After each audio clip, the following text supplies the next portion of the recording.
आ आ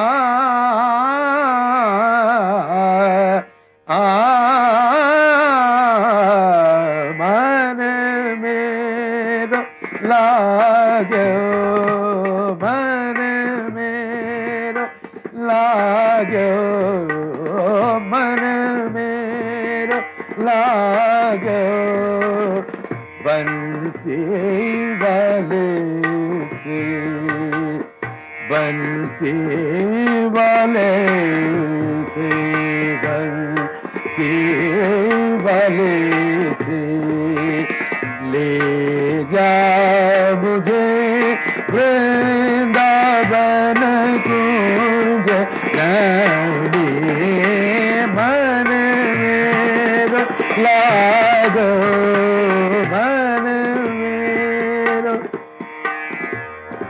लागो। अरे विनोद जी कब आए आप? आइए आइए, नमस्कार। तो वैसे तो मैं इधर रोज ही घूमने आता हूँ और आपको रियाज करते भी अक्सर मैंने सुना है। आप तो नहीं आए जब बाहर से सुन के आप चले गए? नहीं, रोज ज्यादा कुछ सवाल मन में आते हैं ऐसे जो मैंने सोचा थोड़ा इत्मीनान से आपसे किसी दिन बात करके पूछे जाएं। जी, तो अगर आज आपको टाइम हो, थोड़ी आप फुर्सत में हो तो आज टाइम है, फुर्सत में पूछिए, मैं बोलता हूँ क्या जानना चाहते हो। बोलिए, आइए। तो पहला सवाल जो मैं आपसे पूछना चाहता हूँ दादा, कि इस समय जबकि पार्श्व गायन के क्षेत्र में हमको इतना एक गैप दिखाई देता है और बहुत सारे अच्छे अच्छे सिंगर यहाँ रहे नहीं, तो ऐसे टाइम में आप जैसा आदमी जो इतना तपा सधा है, जितना लोकप्रिय है, जितना मजा हुआ है और जिनको लोग बहुत ज्यादा सुनना चाहते हैं, ऐसा सिंगर हमारे बीच में होते हुए भी आप बहुत कम गा रहे हैं दादा। ऐसा क्यों? ये क्यों बात ऐसी हो रही है? ये विनोद जी, बोलना बड़ा मुश्किल है, थोड़ा लंबी बातें हो जाएगी। मुझे लगता है कि अगर जो कुछ सवाल आपने पूछा मुझसे, अगर मैं कहूं तो बहुत बहुत कुछ बोलना पड़ेगा। लेकिन बात दरअसल ये है कि आज के ज़माने में कुछ लोग जो चाहते हैं उस तरह के गाने मैं गाना पसंद नहीं करता हूं और गा भी नहीं सकता हूं। और उम्र भी बढ़ गया। हमारे जो हीरो लोग हैं, जिन लोगों के लिए पार्श्व गायन किया जाता है, उन लोग जवान लोग हैं, कुछ 20-25 साल के लोग हैं। मैं अभी वो 60 साल का आदमी कैसे गाऊंगी सब गाने? लेकिन सब गाने तो दादा उन्हीं के लिए नहीं होते, और भी बहुत सारे अच्छे गाने होते हैं। जी हाँ। मुझे मतलब अपनी तौर से हाँ, मेरे लिए अगर कोई गाना बना के दें हमारे जितने म्यूजिक डायरेक्टर्स हैं, जी हाँ, और वो चाहें अगर कि मैं गाऊं तो जरूर गाऊंगा, मैं जरूर गाऊंगा। जैसे कि कभी कभी अशोक कुमार जी गाते हैं, कभी कभी प्राण जी गाते हैं, कभी कभी और भी जितने कैरेक्टर आर्टिस्ट हैं उन लोग भी गाते हैं। उनके लिए अगर मुझे बुलाएगा तो मैं जरूर गाऊंगा। आपकी पीढ़ी के जो और गायक हैं दादा, उन्होंने भी इस बात की शिकायत अक्सर की है कि अब जो टाइम जैसा हो गया, बहुत तेज हो गया, बहुत रफ्तार तेज हो गई जी, और उसमें आप जैसे लोगों को वो सुकून नहीं मिलता गाने में जैसा पहले होता था। ऐसा क्या आप भी महसूस करते हैं? आप भी तो महसूस करते हैं कि भाई वो जमाना नहीं रहा, वो उस जमाने के गाने जैसे आजकल नहीं बन रहे हैं। ये तो सबको महसूस करते हैं। अच्छा, जब आप उस जमाने की बात करते हैं जी, उस जमाने से, तो वो क्या था, थोड़ा सा आप बताएंगे? हालांकि ये बात तो आपके बारे में सभी जानते हैं कि आप अपने स्वनाम धन्य केसी दे साहब के भतीजे हैं। जी हाँ, और उनसे ही आपने सीखा, शुरुआत उनसे, उनके साथ आपने शुरुआत की। फिर लोग ये भी जानते हैं कि कितने अच्छे अच्छे गाने आपने गाए, अलग अलग अभिनेताओं के लिए, अलग अलग म्यूजिक डायरेक्टर्स के लिए आपने गाया जी। लेकिन फिर भी अब आप ही थोड़ा सा बताएं कि उस टाइम का में काम कैसे होता था जो आज बदल गया है। तो शुरू से ही बोलना पड़ेगा आपको। शुरू से ही बताएंगे। मैंने चचा जी के साथ बंबई आया था 1943 में। उनका एक तो चचा जी के साथ किसी को आना था जी। चचा जी कभी शादी नहीं की, हम ही थे उनके बच्चे जैसे जी। तो चचा जी के साथ आना ही था। तो फिर मैं जब इधर आ गया चचा जी के साथ, उनका असिस्टेंट बन के काम करना भी शुरू किया। और चचा जी मुझे ले जाकर अमन अली खान साहब के पास दे दिया सीखने के लिए। तो मैंने सीखना शुरू किया। तो तब साथ ही साथ असिस्टेंट बन के काम करना शुरू किया। जी। तो असिस्टेंट, उन दिनों में असिस्टेंट उन्हीं को कहलाया जाता था जो म्यूजिक के सारे काज, मेरे ख्याल से ज्यादा काम काज वो असिस्टेंट ही संभाला करते थे। एक तो गाने का नोटेशन करना, गाने के जब तर्ज बनाया जाए उनके साथ बैठना, फिर उसके बाद नोटेशन लेके म्यूजिशियन को सिखाना, फिर जो गाएंगे यानी प्लेबैक आर्टिस्ट जो, उनको सिखाना, ये सारे काज वो आर्टिस्ट को करना पड़ता है या असिस्टेंट को करना पड़ता था। तो मैंने वो काम किया, सिर्फ मेरे चचा जी के साथ ही नहीं, चचा जी के साथ काम करने के बाद मैं हरिकृष्ण दास, HP दास जो आए कलकत्ते से, न्यू थिएटर से, उनके साथ भी काम किया। फिर बाद में गुरुजी हम लोग कहा करते थे खेमचंद प्रकाश, बहुत माने हुए म्यूजिक डायरेक्टर थे। उसके बाद बर्मन साहब, उनके पास भी मैंने काम किया, उनके साथ भी काम किया। और उन दिनों में काम ऐसा होता था कि गाना अगर बन जाए और डायरेक्टर, म्यूजिक डायरेक्टर सब कोई अगर ओके कर दिया और फिर गाना रिहर्सल में जाया करता था, तो हम रिहर्सल में म्यूजिशियंस के साथ कई दिनों रिहर्सल करते थे। अब उन दिनों में इतने म्यूजिशियंस सारे तो होते नहीं थे, आजकल जैसे 50-60 के म्यूजिशियंस होते हैं, उन दिनों में 20-25 म्यूजिशियंस होते थे। तो उनको लेकर काम करना, रिहर्सल कराना वगैरह वगैरह करके जब गाना रेडी हो जाता था, फिर हम लोग रिकॉर्डिंग करते थे। और रिकॉर्डिंग करने के बाद समझ लीजिए कि भी 8-10 दिन हम लोग रिहर्सल करते थे एक गाने का। फिर गाना वो रिकॉर्डिंग करने के बाद अगर ठीक नहीं लगा तो फिर दोबारा करते थे हम लोग। अच्छा, तो आप उन दिनों में ये मेरे बोलने का ये है कि सब कुछ थोड़ा स्लो था, यानी इत्मीनान से हुआ करता था। जी। आजकल किसी के पास टाइम ही नहीं है। जी जी। तो जिन दिनों आप ये सब चीजें कर रहे थे जी, नोटेशंस भी तैयार करते थे, उनके साथ सहायक के तौर पे भी काम करते थे। जी हाँ। तो तब आप गा भी रहे थे? गा भी मैं रहा था, इसलिए कि प्रकाश पिक्चर्स के जो मालिक और डायरेक्टर विजय भट्ट और शंकर जी भट्ट, इन लोग एक मरतबा चचा जी के पास आए और राम राज्य में वाल्मीकि के प्लेबैक के लिए चचा जी को रिक्वेस्ट किया। तो चचा जी प्लेबैक तो नहीं गाते थे। चचा जी बोला कि भाई ये मन्ना से गवाइए।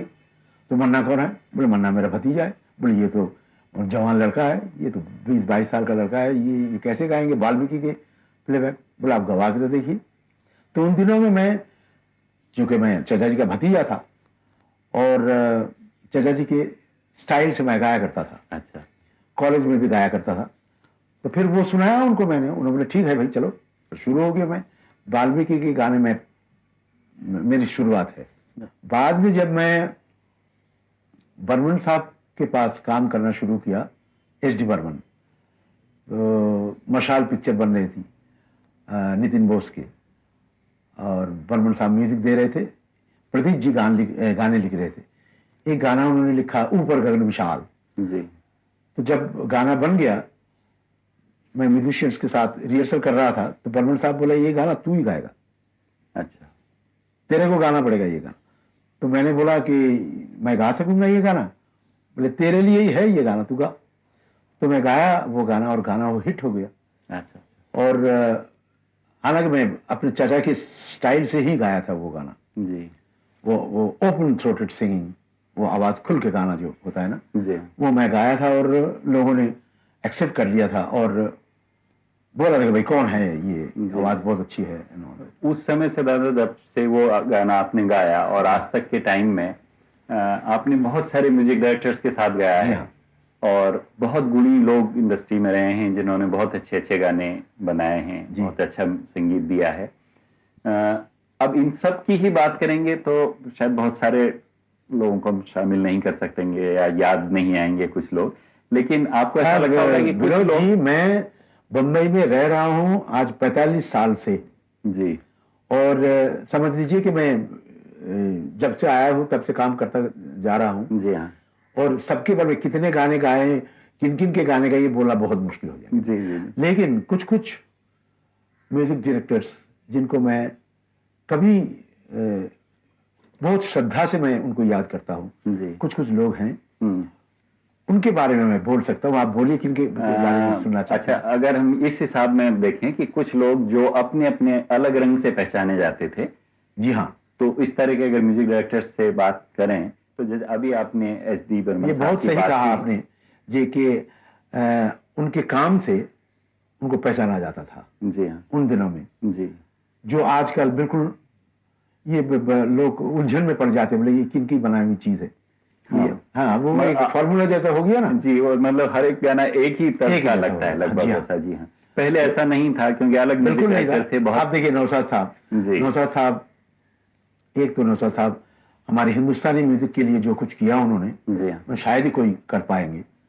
और साथ ही साथ उन्होंने इसके लिए क्या नाम, फोक, जो हिंदुस्तान के फोक म्यूजिक है, मिट्टी के गाने, उस पर भी बहुत सारे गाने बनाए हैं नौशाद साहब, खास करके वो यूपी के जो फोक सॉन्ग्स हैं उस पर आधारित। तो आप उनकी दो तरह की आप नौशाद साहब के गुण मानते हैं, एक फोक और एक जो क्लासिकल बेस के उनके गाने हैं। जी हाँ। अच्छा दादा, इनमें से कोई एक क्लासिकल बेस के का कोई एक उदाहरण के तौर पर बता सकते हैं? जी हाँ, नौशाद साहब मुझे कौन सी पिक्चर, वो शबाब में गवाए थे, सुनिए मुझसे। जी,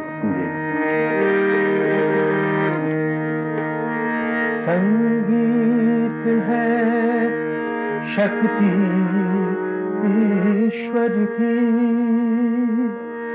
हर सुर में बसे हैं राम, रागी जो सुनाए राग मधुर, रोगी को मिले आराम, भगत के बस में है भगवान, भगत के बस में है भगवान, मानो मिलेगा सबको दान, मानो मिलेगा सबको दान। विनोद जी, ये है इंद्रनाथ मुखर्जी, जो हमारे साथ तबले वबले बजाते हैं और बहुत अच्छा बजाते हैं तबला। अब सुनाता हूँ आपको वो यूपी फोक पर बेस जो गाना है, नमूना क्या इंद्र बजाओ। जिंदगियां कटती जाए रे, उमरियां घटती जाए रे, जिंदगियां कटती जाए रे, उमरियां घटती जाए रे, काम कठिन है जीवन थोड़ा, काम कठिन है रे, काम कठिन है जीवन थोड़ा, पगला मन घबराए, जिंदगियां कटती जाए रे, उमरियां घटती जाए रे। ये नौशाद साहब मुझे गवाया था उस पिक्चर में, मदर इंडिया में। जी हाँ, हाँ, अभी नौशाद साहब मैं समझता हूँ ऐसे म्यूजिक डायरेक्टर हैं जो आज भी भारतीय संगीत के गुण के बारे में अड़े हुए हैं और जिन्होंने बदलते टाइम से कोई समझौता देखिए उनके पुराने नहीं होते, उनके कभी ये नहीं होते जी। तो इसी तरह के और बहुत गुणी म्यूजिक डायरेक्टर मदन मोहन जी भी थे। मदन साहब तो वो भी क्लासिकल बेस पर बनाते थे जी, लेकिन पहला गाना मदन जी मुझे गवाए थे उस पिक्चर में, अमीय चक्रवर्ती की पिक्चर, क्या नाम गाना क्या था मैम? कौन आया? हाँ, देख कबीरा रोया। जी हाँ,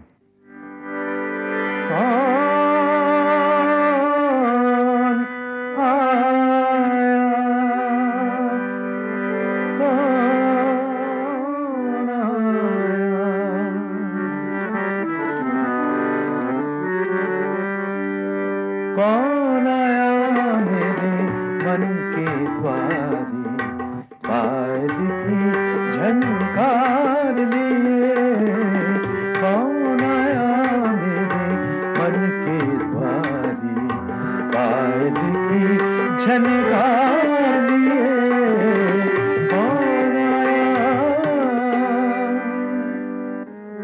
तो मदन जी और वो पंजाबी फोक पे भी बनाते थे और गजलियात में तो मदन साहब का जवाब ही नहीं है। जी हाँ। उनके लिए मैंने गाना गाया था, गजल के तौर पर या दूसरा? वो फिल्मी गजल। अच्छा, फिल्मी गजल। जी। हर तरफ अब यही अफसाने हैं, हर तरफ अब यही अफसाने हैं, हर तरफ अब यही अफसाने हैं। हम तेरी आंखों के दीवाने हैं, हम तेरी आंखों के दीवाने हैं, हर तरफ अब यही अफसाने हैं, हर तरफ अब यही अफसाने हैं।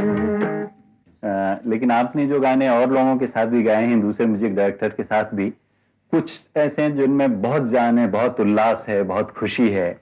जैसे रवि जी के साथ आपने इस तरह के कई गाने गाए हैं, और खासतौर से एक गाना, खासतौर से वो जो मैं वक्त में गाया था वो गाना, जी, एक जो बलराज जी पर एक गाना जी पिक्चराइज हुआ था, मैं सुनाऊं? जी जरूर।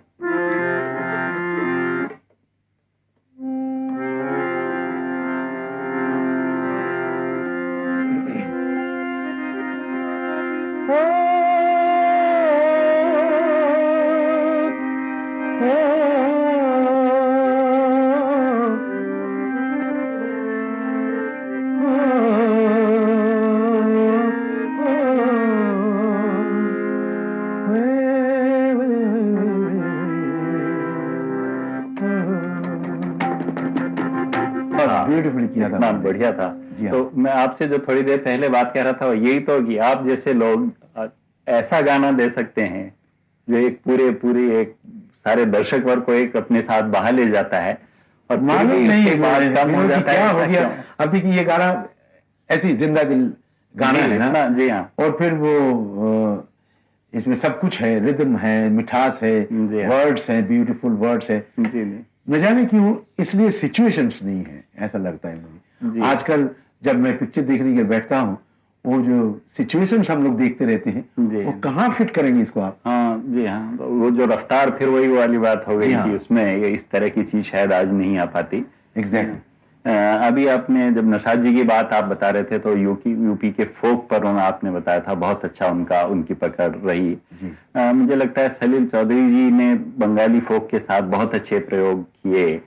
बहुत सही बात है कि सलील बहुत टैलेंटेड म्यूजिक डायरेक्टर हैं जी, और उन्होंने बंगाली फोक, जी हाँ, हमारे हिंदुस्तानी संगीत पद्धति, उसके साथ कुछ कुछ western style singing, western notes भी मिलाए हैं।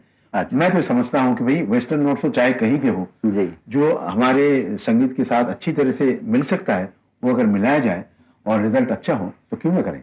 मतलब इस तरह के प्रयोग आप मानते हैं कि अच्छे होते हैं वेस्टर्न म्यूजिक से, और अपने मैं एकदम बिल्कुल सही बोलता हूँ, ये होना ही चाहिए। अच्छा, इसका कोई अच्छा नमूना आप बता सकते हैं जहाँ इसको सुनाइए जिससे ये लगे कि अच्छा वो मिला करके एक अच्छी चीज कोई। अब देखिए सलील जी को बुलाया था बिमल रॉय ने, बिमल रॉय जब 2 बीघा जमीन बना रहे थे, सलील को बुलाया कलकत्ते से वो म्यूजिक देने के लिए। तो उसमें मैंने एक गाना गाया था सलील जी के लिए, तो गाना लिखा था शैलेंद्र जी मरूम, और बहुत बेहतरीन गाना था वो। लेकिन वो उस गाने में नोट्स तो आप देखिए फोक नोट्स हैं, साथ ही साथ गाने का जो स्टाइल था वो उसमें थोड़ा पाश्चात्य ढंग की थोड़ा वो मिलावट रखी, इनकॉर्पोरेट किया था उन्होंने, ब्यूटीफुल।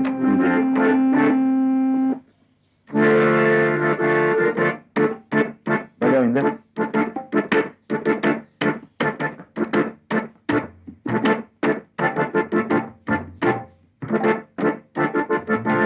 धरती कहे पुकार के, बीज बिछा ले प्यार के, मौसम बीता जाए, मौसम बीता जाए, अपनी कहानी छोड़ जा, कुछ तो निशानी छोड़ जा, कौन कहे इस ओर तू फिर आएगा, मौसम बीता जाए, मौसम बीता जाए।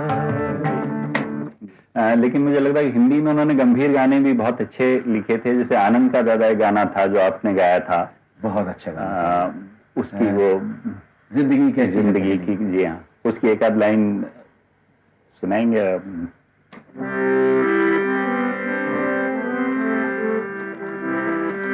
जिंदगी